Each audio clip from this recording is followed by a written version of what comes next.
One પર્યાવરણ પાણી પુરવઠા રાજ્યમંત્રી મુકેશ પટેલના અધ્યક્ષસ્થાને ઓલપાડ તાલુકા પંચાયત કચેરી ખાતે જળસંચય કાર્યોની પ્રગતિની સમીક્ષા બેઠક મળી હતી।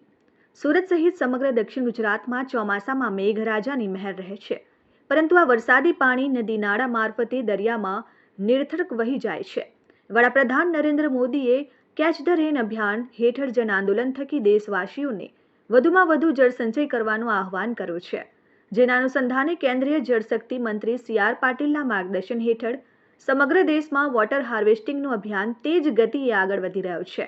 ત્યારે ઓલપાડ તાલુકાના 105 ગામોમાં સરકારી જગ્યા, સરકારી સ્કૂલો, ગ્રામ પંચાયતની જગ્યા, ઔદ્યોગિક એકમોમાં જ્યાં વરસાદી પાણી ભરાય છે તેની જગ્યાનું સર્વે કરી વધુમાં વધુ ભૂગર્ભ રિચાર્જ સ્ટ્રક્ચર બનાવવા મંત્રી મુકેશ પટેલે અનુરોધ કર્યો હતો। યોજાયેલ બેઠકમાં મંત્રી મુકેશ પટેલે ઓલપાડના દરેક ગામમાં સાંસદ ધારાસભ્યોની ગ્રાન્ટ, ઔદ્યોગિક કંપનીઓના CSR ફંડ તેમજ જિલ્લા તાલુકા પંચાયતના સભંડોળમાંથી દરેક ગામમાં 100થી વધુ વોટર રિચાર્જ સ્ટ્રક્ચર એક મહિનામાં તૈયાર કરવાનો લક્ષ્યાંક આપ્યો હતો। ઓલપાડ તાલુકામાં 10,000થી વધુ વોટર રિચાર્જિંગ સ્ટ્રક્ચર એક મહિનામાં જ બનાવવા સૌએ સૂચન કર્યું।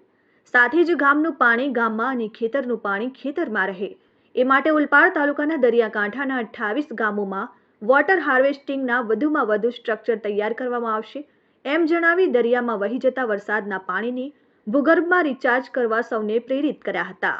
સમગ્ર દેશની અંદર મોદી સાહેબનું અભિયાન કેચ ધ રેન, એ અભિયાન જળશક્તિ મંત્રાલયના કેબિનેટ મંત્રી શ્રી સી.આર. પાટીલ સાહેબે સમગ્ર દેશની જનતાને સાથે રાખીને એક જન આંદોલન બનાવી દીધું છે। ત્યારે 155 ઓલપાડ વિધાનસભાની અંદર અમે 10,000 વોટર રિચાર્જિંગ કરવાનું કામ નક્કી કર્યું છે।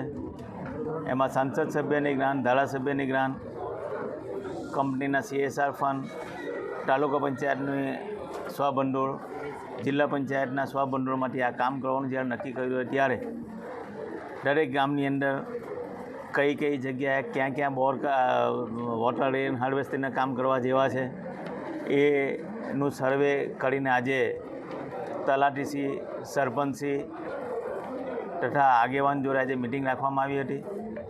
જે ગામમાં જ્યાં જ્યાં વધારે વોટર રેન હાર્વેસ્ટિંગના કામ કરવા જેવા છે એના માટેની પણ આજે અમે સૂચના આપી છે।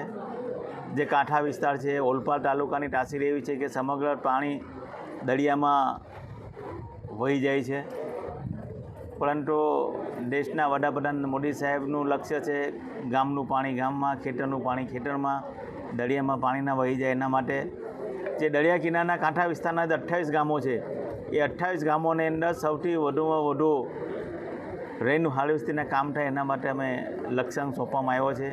આ કામ એક માસની અંદર તમામ કામ પરિપૂર્ણ કરવામાં આવશે। Bureau report, RN news, Olpad.